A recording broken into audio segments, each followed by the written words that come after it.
eu vou passar para vocês nessa primeira imagem sobre algumas principais alterações posturais que costumam gerar dor na coluna lombar após um tempo.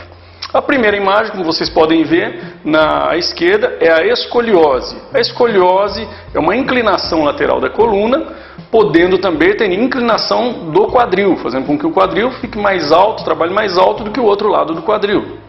Com isso, as vértebras da coluna lombar trabalham inclinadas, não somente da lombar, a torácica e cervical, que são a parte mais alta da coluna também. Mas isso, como o quadril está inclinado, ele é a base da coluna, a coluna também vai inclinar. Ok? Então, nesse caso, a coluna trabalhando inclinado, o músculo do lado direito está trabalhando diferente do lado esquerdo, a vértebra está trabalhando inclinada, pode então ser origem de dor no futuro. O segundo caso, uma hiperlordose lombar. Lordose é o nome que se dá a uma curvatura normal da coluna, principalmente na lombar, que é a parte mais baixa da coluna, ou na cervical, que é no pescoço. Okay? Quando a curva é muito profunda, o abdômen fica mais saliente, a curva é muito profunda, nós chamamos de hiperlordose, curvatura mais profunda do que o normal. Também faz com que a coluna trabalhe forçando essa região, exigindo mais da região lombar e dos músculos da região lombar, também podendo ocasionar dor lombar.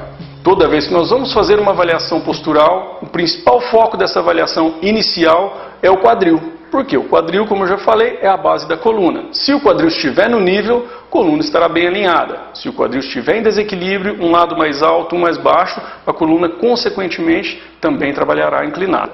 Nesse caso, como vocês podem ver nessa imagem, o quadril direito está mais alto e o esquerdo mais baixo. O direito mais alto apresentando até uma visão ali que nós chamamos de prega cutânea, que é aquela dobrinha da pele. Esse lado fica mais alto, fazendo uma dobrinha bem presente, saliente, e do outro lado está mais liso, não tem a dobrinha, ou seja, o lado mais baixo.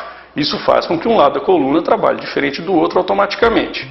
Na segunda imagem, nós já fizemos o reequilíbrio com a correção postural, colocamos o corretor embaixo do pé esquerdo, a palmilha do pé esquerdo, também do direito, mas o que precisa de correção no pé esquerdo, fazendo o quadril esquerdo subir até próximo ao nível do quadril direito, mantendo assim o melhor alinhamento, melhor nível de quadril e, consequentemente, melhor nível de coluna, fazendo os dois lados trabalhar simetricamente. Uma das causas que podem gerar esse desequilíbrio de quadril é a diferença de membro, ou seja, uma perna mais curta do que a outra.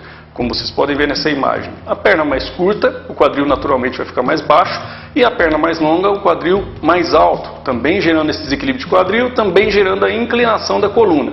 Então nunca podemos deixar alguém que tenha uma diferença de membro, que saiba que tem essa diferença, não podemos deixar que isso ocorra, porque vai gerar desequilíbrio de quadril, coluna e, consequentemente, fazer o nosso corpo trabalhar totalmente assimétrico, forçando mais um lado do que o outro, tanto no quadril quanto na coluna e também os músculos posturais, ok?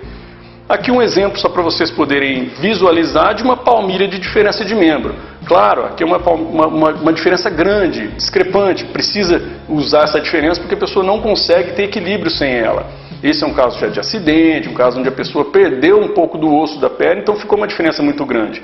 Mas não só nesses casos grandes, nos casos menores, onde a diferença abaixo de 1 centímetro, meio centímetro, milímetros, é importante também fazer o uso, porque vai gerar um desequilíbrio de quadril, e esse desequilíbrio de quadril ao longo do tempo poderá trazer consequências importantes.